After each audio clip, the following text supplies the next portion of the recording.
What is up, guys? Welcome back to another video. So today we're going to be talking about the the revenue calculator, or how we can actually calculate our profit that we're going to make for whatever product that we are getting into.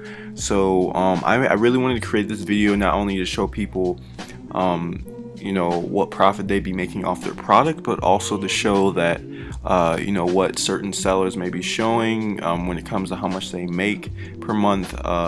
Maybe it's always different, right? It may be 50% of what they're showing as their revenue, or maybe even lower, and some of them it may be even 60% or 70%. So what I'm going to talk about is how exactly you can get it to 60% or above for your product, and what you need to look out for. But first of all, let's get right into this. So the first thing that you guys want to do is type in your product, right? It doesn't have to be your exact one, but just make sure you put in a product in here that's exactly like yours, and then search it. Oops.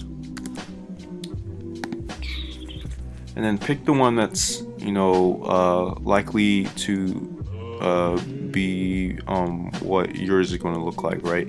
So if we were doing the angle rule, of course we want to have something different, so we'd probably be going with something like this. Now since this is aluminum, it's going to weigh more as opposed to this one, so the FBA fees are going to be a little bit higher. So we click this. Now the item pricing, so we're going to go through this step by step. So the item price, so let's say we want to have it for $21.99. So the Amazon fulfillment is basically how much it costs for Amazon to fulfill this. So let's see here. Usually if it's something like this, 0.399 pounds, it's probably anywhere from 550 to 650, somewhere in there. So let's put 580. Just a random number, but that should be in the ballpark. And then let's see here, shipping, let's say $3. And then let me see, cost of seller fulfillment. Now some people don't know what this is. They don't really know need to know the exact for each, because it's kind of hard to get all this information at once. If you don't know it all, that's fine. Just click I don't know my detailed fulfillment cost. And then the approximate fulfillment cost. I understand, guys, you're probably like, this is what I'm trying to figure out. Why are they asking me to put this information in? Just guesstimate.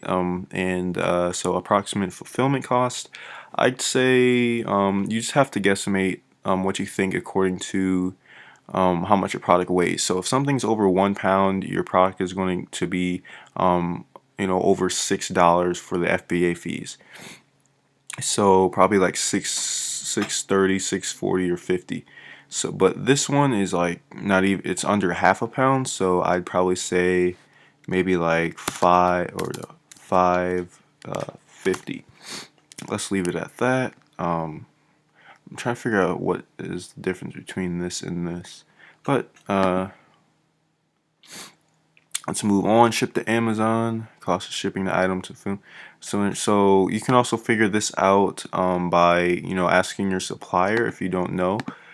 But usually you don't need to put that information in right now. So the cost of the product is basically how much it costs in total from your supplier, right? Alright, so once we get down here, the cost of our product, so that's going to be how much it's going to cost for you to produce each unit, and you should include the shipping fees as well. Now you can ask your supplier for it. This is the individual fees. So if it costs you $1.20 to manufacture this product, that's what it costs me, and then you have to factor in the shipping cost for each unit as well. So I'd say it's probably around 85 cents per unit. So let's see here.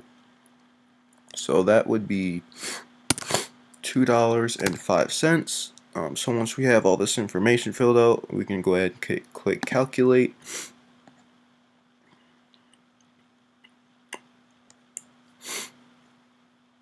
Now right here, this is going to show you what you're going to be making per unit. So right here is the the $24.99, which is what our customers are going to be paying at most, and then we have $21.99 here, and then that's what the Prime members are going to be paying, and then you subtract, of course, the FBA fees. So with that, with the FBA fees, it'd be $15.74, and then I believe this is like a referral fee. So we're gonna have a net of $13.69 per unit. So after you do this, is going to show you, exactly your net profit of what you're going to be making. So, like per unit. So once you figure out, how many units on average you're going to be selling each month, just think of having this profit in total, and your net margin is $54.78.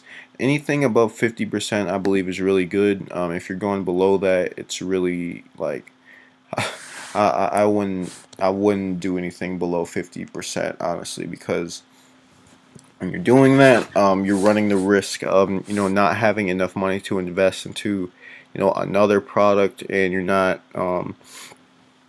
and you're not going to have enough money to well, you might have enough money, but you're treading thin ice when it comes to the net margins going below 50%. So with that being said, guys, hopefully you understand this video and get how to do this. Now the second thing that you guys can do here, let me show you real quick. If you don't really want to use this tool, that's fine. Just go to your Amazon Seller Central account. Just go over here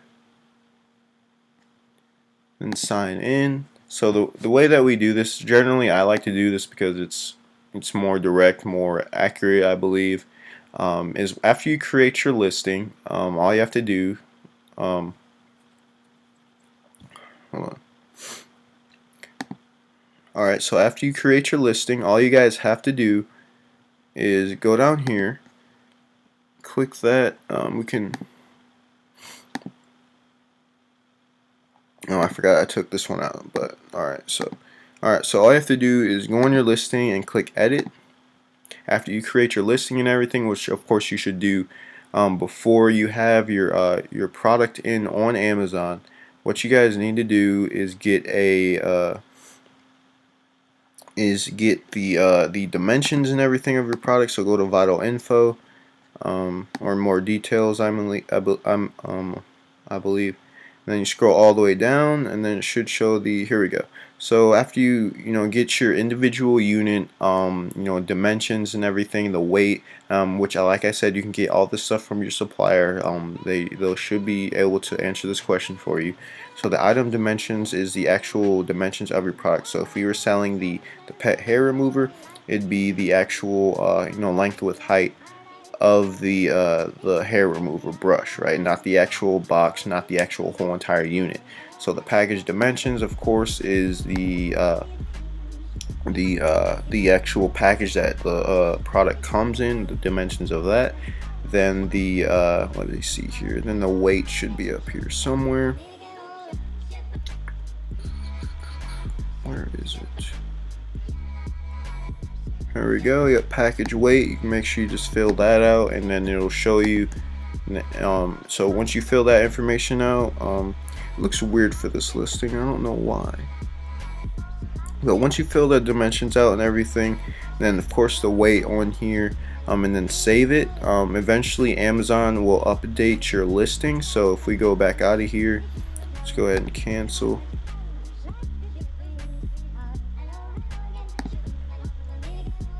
So eventually, once you put in all that information, Amazon will update your listing, and then your estimated FBA fee preview will be right here after you do that. So in my opinion, that's much more accurate as compared to the calculator if you don't want to use it. Now, of course, the only downside is that you're putting in the actual. Like for this one, it doesn't calculate how much you're paying your supplier per product, so it doesn't take that into account as opposed to the FBA calculator. So this one is probably more accurate, but like I said, some of you guys probably don't want to put in all this information. So, but this is probably the best way to do it, and then this is the other alternative that I just showed you. So with that being said, guys, hopefully you enjoyed this video. Make sure you like and subscribe down below and show me what you guys want to see next, and I'll see you tomorrow morning. Peace.